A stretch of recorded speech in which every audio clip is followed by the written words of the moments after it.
Today we're going to talk a little bit about how to cook when the power's out. Hello everyone and welcome to SuttonsDaze. If you're new here, my name is Lisa and we are all about pantry preparedness. Yes, we are. And we recently had a discussion about the likelihood of the power going out and things that you can do to better prepare for it. So one of the things that come up all the time is, well, how do you cook? How do you can? How do you do anything else when your power's out? Because a lot of people now have electric stoves, right?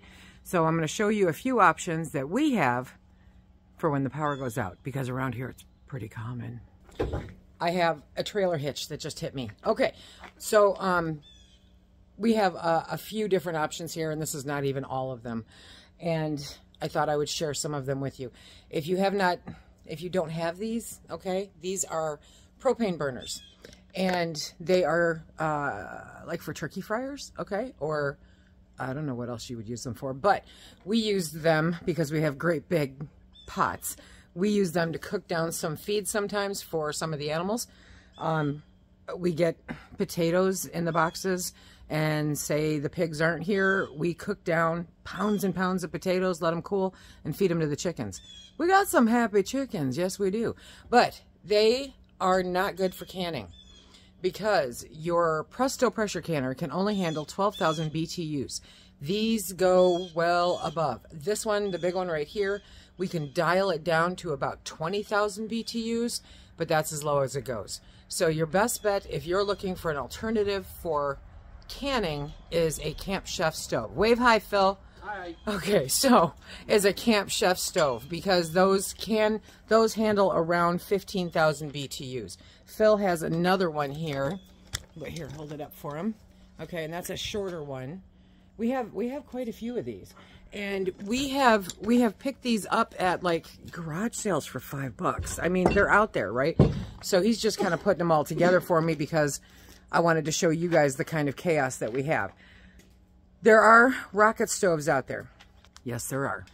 I pulled this little handy dandy doohickey out of our go bag, because I keep this in our go bag because that way it's available when we have to go. And it all breaks down to fit into this little bag, and it's absolutely awesome. And you can take, any Boy Scouts out there? You can take your little Boy Scout frying pan or whatever else and put it over there and heat it up. And because it has the holes, the ventilation, it heats up very nicely. It's perfect for cooking, you know, a little meal or something like that. This is fantastic. I'll have a link down below for you, because we've had this in our bag to go. I actually have a couple of them, because this is something that I think is important to have, is a compact way if we have to leave to be able to heat up food. I don't know if you still get these through the Boy Scouts or not, but these are pretty handy, and this one doesn't have it. But when I find them, look at that, $1. When I find them at the thrift stores or whatnot, I pick them up, because it's the pan to eat out of, the pot to cook it in, the silverware, it all clamps together like this. They're fantastic. Do we have any Boy Scouts out there? Are these still available? These are awesome. These are really, truly awesome. And the fact that I can get them for $1 at a thrift store makes me a happy lady.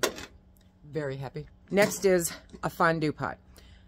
For all of my old-time SuttonsDaze people, right, I have been preaching fondue pots for years now, because a simple fondue pot with either a tea light or a little Bunsen burner thing will heat up your dinner. So if you have your canned goods or whatever, you can cook dinner in a fondue pot. It is probably one of the most economical, easiest ways if you're worried about power outages. Can you can on it? No, you cannot can on it, okay? But it is a great way to heat up dinner and not have to worry about propane gases or anything like that in your house. These things have to be used outside. Obviously, the rocket stove needs to be used outside, but the fondue pot can be used inside, and so that makes a big difference. One of the other things, and the reason why these are all kind of stashed away here and there, they are my redundancy anymore instead of my main backup source, is because when we remodeled the kitchen, not only do we have our stove and our cooktop, which are electric, but we also installed that canning burner on my countertop. That's where I can at. You guys see it all the time. And that is hooked up to its own dedicated propane tank, so that even if the power goes out, I have the ability to can and cook right there inside my own kitchen. I can run one pot on that, and I'll put a link to that right here. There's no reason why you couldn't build yourself a little outdoor kitchen with that. If there's no room indoors, you could easily create yourself a little countertop to inset that in, hook up its own little propane burner to it, or propane tank to it, and you could can outside, definitely, as long as there's not high winds. It's another great option for being able to take care of business when the power goes out. Cast iron is your friend. A lot of people have talked about the fact that you can use these, right? Now, you can't even, seriously, with that much BTU, you really shouldn't even use your All-American. Could you in a pinch? I don't know. I would reach out to All-American and ask them. That's not something I can do today. And some people have said use a diffuser, and everything from, they sell diffusers to a cast iron pizza pan to use it as a diffuser. But while I was researching today, I did run across some information that said, don't do that because it does not adequately conduct the heat to the canner to make it do what it needs to do. Now, I know there are some dazers that have tried this and had success with it, so I cannot say one way or the other. But if you don't have anything today and you're looking for an option today, either go with a Camp Chef stove. You can normally find them for $150. There's a link down below. I haven't really seen them any cheaper than that unless you find them at a garage sale or something.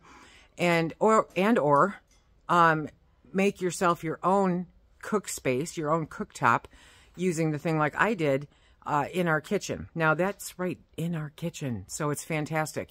You can create your own and put it in your garage or put it out back, you know, do whatever you want to do with it. Because it does need to be protected from wind, because the wind will blow the flame out. I often have to close the window that is behind my canning area if it's windy outside. So that is something that you need to take into consideration too. These are great to have for a whole bunch of different purposes. You can cook on them. Be prepared to do it quickly, okay? Your cast iron won't get ruined on there. Everything's fantastic. If you don't have any cast iron pans or pots or anything like that, it's probably a good idea to have one good-sized one to be able to cook up items for you and your family, depending on which options are most likely to be used in your household during a power outage. The power going out is more likely than it's ever been, and it's something that we deal with on a fairly regular basis around these parts, but there are ways to make it work for you without spending a whole bunch of money. You don't have to remodel your kitchen and put in a whole new cooktop. You don't have to do anything more than get a fondue pot from the thrift store. $3, hello, okay? Everyone gets rid of them because for a long time everybody got them as wedding gifts and nobody really uses them. We love fondue. Fondue's good. If you haven't had fondue, give it a try. So check out the links down below and check out the video that we were talking about right here. And until next time, everybody, be safe.